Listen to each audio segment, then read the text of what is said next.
Hingi tayo ng update dahil alam nyo na, medyo noche na mamaya, kasabay niyan, putukan, kaya marami na po yung mga namimili ng fireworks, mga firecrackers, pero balita natin, mas mataas yung bilang ng kaso ng mga naputukan ngayong taon compared same period last year. Well, sad reality. Tungkol po dyan, makakausap natin, nasa linya na po ng ating telepono ang tagapagsalita ng Department of Health, si Assistant Secretary Albert Domingo. ASEC, Happy New Year! Good morning, Maricel and Manong Ted. Happy New Year po sa lahat ng ating mga kapatid na nakikinig at nanonood. Pero ASEC, hindi ko sure kung happy ang New Year sa mga ospital ngayon kasi parang mas marami talaga yung bilang nung cases ngayon na naputukan compared nung last year. Ano na po bang update? Oo, mas marami nga, Maricel, mukhang breaking yata kayo kasi kayo unang nakatanong sa akin na may bagong update na. No? So as of December 31, alas 6 ng umaga, tumaas na po yung bilang natin, umabot na tayo sa 188. Yan po ay mas mataas ng 52% kumpara sa 2023 na 124 cases nung last year. Maricel, Manong Ted, napansin namin talagang ang mga top causes natin, yung mga dahilan, yung boga, number 1 boga, number 2 yung 5-star, number 3 yung piccolo, yung tatlong yan ay illegal, at number 4 yung kritis, na kahit na legal siya ay delikado pa rin. And number 5 is yung mga gawa-gawa sa bahay, mga unknown na fireworks. Pero anong areas usually, ASEC, itong mga kaso na ito na naitala natin? Pinakamarami. Sa rehiyon na, yes, pinakamaraming Maricel, kasi sila rin yung mga malalaking tinatawag nating population centers. Ang top 1 natin ay ang Metro Manila, sumunod ang Central Luzon, Region 3, ang ikatlo ay Western Visayas, Region 6, ika-apat ang Ilocos Region, Region 1, at ikalima natin ang Central Visayas or Region 7. And meron na bang gaano kadami na yung mga na-amputate, yung mga napuputulan dahil mga pasaway? Meron na tayong 12, no? Kahapon siyam lang, may pasaway, dumagdag 12 na, Maricel, ang naputulan ng bahagi ng katawan. At maliban dyan, sa ating talaan, yung pinakamaraming injury sa mata talaga. Mukhang konektado dun sa boga kasi sinisilip yung boga And yung edad na, pinakamaraming edad, Maricel and Manong Ted, ay mula 5 hanggang 19 years old na lalaki. Siyam sa bawat 10 mga pasyente ay mga lalaki. Sila mismo yung nagpapaputok, ASEC. Meron tayong halos 7 sa bawat 10, 65% yung tinatawag na active involvement. Sila yung mismo nagpapaputok. Pero meron din tayong balanse na 35 na yun yung mga passive. Ako hinala ko personally yung mga natatamaan ng quitis na nalipad ng mali o kaya napalapit lang hindi naman talaga sila nagsindi. Pero marami, 65% sila mismo yung Yung ating namatay nung ilang araw nakaraan, yung lolo, kawawa naman, 78 years old, active involvement, Judas belt yung nagamit niya. The good news is wala nang dumagdag so far. Sana wag na madagdagan yung bilang ng namatay. Pero actually nakakagulat yun kasi ang Judas belt ay legal ba, ASEC? Tama, di ba? Exactly. Kaya Yun ang sinasabi namin sa DOH. Akala kasi natin na porke legal ay safe yan. Hindi po. Ang paputok, kahit anong paputok yan, tawag nga namin dyan bomba. Totoo naman ang paputok ay isang bomba na pinahihintulutan lamang tuwing bagong taon. Pero bomba yan, sumasabog, at ang kahit na anong sumasabog, hindi dapat hinahawakan. Ano yung nakikita mong dahilan, ASEC? Bakit mas malaki yung bilang ng mga kaso ngayon na nasaktan compared last year? Mukhang nakikita natin dito ay yung online, no?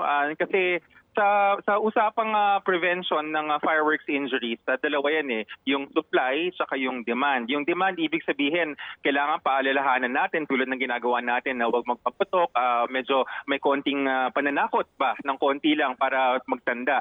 Pero sa supply, yun naman yung mga binabantayan ng PNP saka ng DTI, kapulisan, tinitingnan nila yung mga tindahan, may certificate ba, nagbibenta ba ng legal. Problema yung online kasi, ang hirap kabulin. Although maraming salamat sa TNT Cybercrime Group, no? Parang sinashutdown nila yung mga site na nakikita nila. Pero ang bilis kasi tsaka ang daling gumawa ng mga ganyang page or website. So, wag bibili dun sa mga illegal kagaya ng mga online na ganyan.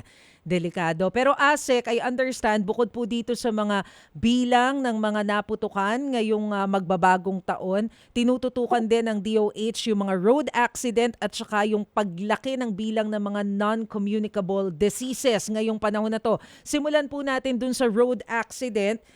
Base sa since December 22, tama ba? Umabot ng 457 yung na-record natin na total ng road accidents. Ano pong dahilan nito? Baka tumaas na. Abay, breaking uli kayo, Maricel, no? Uy. Unang ulat ngayong araw, as of 6 a.m. December 31, tumaas na po yung bilang natin, umabot na tayo ng 496 na road traffic injuries. Ang mga rehiyon po na may top na bilang, ang nangunguna dito sa road traffic injuries, ang Cagayan Valley, Region 2. Sumunod ang Region 7, Central Visayas. Ikatlo, ang Region 11, no? And then ikaapat sa Mindanao, Region 11. And then ikaapat ang ating Metro Manila. At ikalima, ang ating Region 1, Ilocos. Yung mas marami pa rin ang lalaki, Maricel, na involved dito. Ang pinakamarami ay 20 to 24 years old. At marami dito actually mga rider. Ang 72%, 72% ng mga kasong naitala ay mga rider.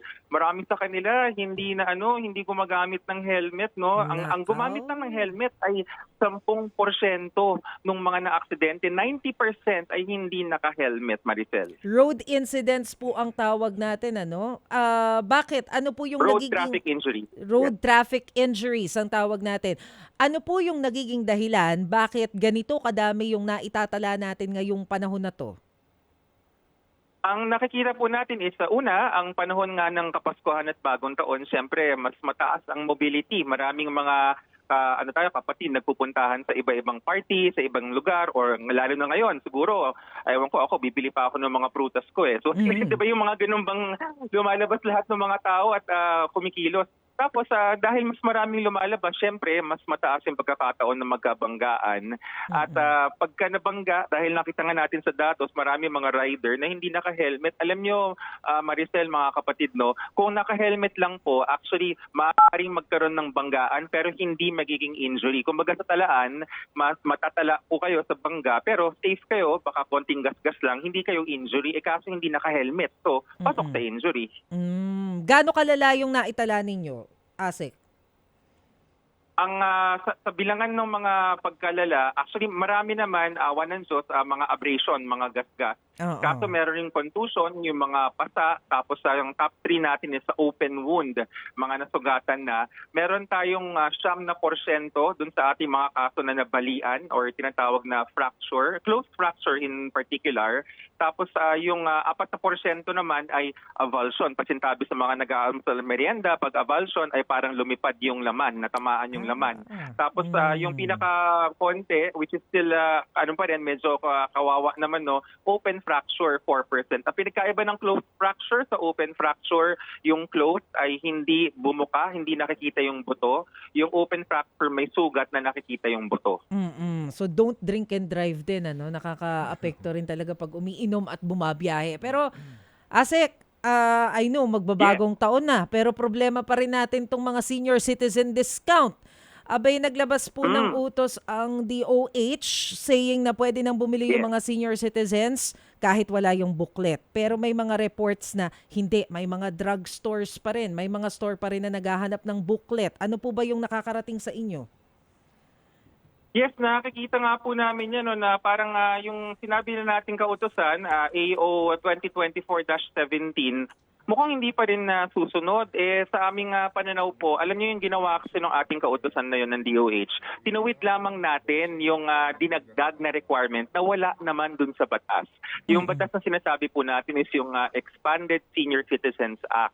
So ibig sabihin, kapag may mali at tinuwid, natural lang na dapat sumunod kagad dun sa tama. Hindi ito parang bagong imposition. Ba't ko sinasabi ng ganito, Maricel? Kasi may mga naririnig po akong mga haka-haka ng mga kaibigang abogado rin na sinasabi nila, mukhang kulang yata sa publication. Yan ang sinasabi nila. Kaya ang sagot po namin sa DOH, kapag meron pong kamalian dun sa mga regulation at tinuwid lamang ito, bumabalik tayo dun sa publication ng original na batas, Republic Act 9994, na matagal nang umiiral. Tinuwid lamang natin yung maling requirement. So dapat sumunod na po tayo.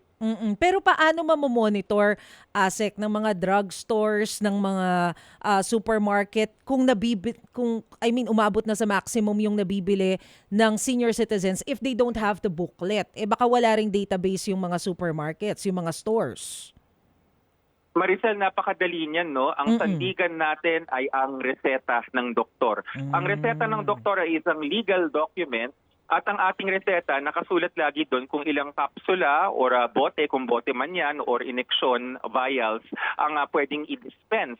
In fact, makikita mo yun yung parang may hashtag doon sa mga reseta. Sinusulat lagi ng mga doktor yan. At pag kami nagre-reseta, dinidetermine namin, gusto ba namin na marami ang isulat na numero? Ibig sabihin, hindi ka namin na kailangan makita sa susunod ng 3 buwan or 6 na buwan. Or kung kailangan ka namin makita, pabalikin kasi kailangan namin timplahin yung gamot, lalagyan ng namin para sa isang buwan lang. Tapos, pag hinarap yung reseta na yon sa isang parmasya, madali namang bawasan kung ilan yung nabili na or nabenta na at doon natin ilagay. Hindi kailangan magdagdag. At lalo na, sinasabi namin, this is not an issue about record keeping, about ganyan. Sumusunod lamang tayo sa batas. Kung meron pong panukala na, paano yung ganyan, dapat sabihin, baguhin natin yung batas. But we cannot add something which is not found in the law. Okay, so paalala na lang, babala po, ASEC, dun sa mga hindi sumusunod dito sa booklet. Yes, opo. Opo, paalala po sa lahat ng mga drugstore at lahat ng mga pharmacist at pharmacy assistant, sumunod po tayo sa batas, may mga tungkulin tayo. Pag di ho tayo sumunod, may mga kaparusahan po sa Republic Act 9994, may multa at kung di ako nagkakamali, may pagkakulong rin po. At pag sinabi po kasi maraming dahilan na hindi pa ho nakarating sa amin o kaya hindi pa kami inutusan, nako, ang sabi nga ho nila, ignorance of the law is not an excuse.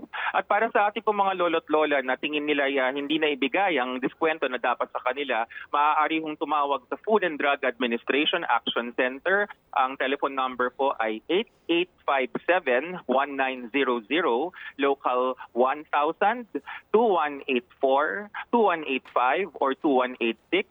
O kaya sa telephone number direct line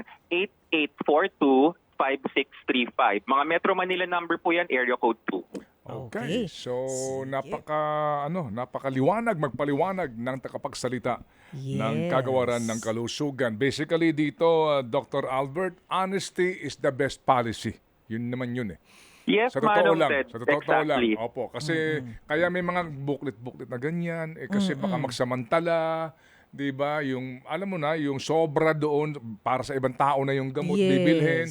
Ano ho yan basically? Nakasandal talaga ho doon sa honesty ng tao. Yan po yan. Okay. Yes. O sige, so Doc Albert, salamat na marami. We wish you a safe and prosperous New Year sa inyo pong kagawaran. Tayo po ay magsisimula ulit ng bagong taon sa ating ugnayan para sa bayan. Likewise, Manong Ted and Maricel. And kay DJ Cha na rin, alam ko yung nakabakasyon ngayon. Maraming salamat po and Happy New Year! Salamat na marami. Thank you. ASEC. Si ASEC Albert Domingo ng DOH.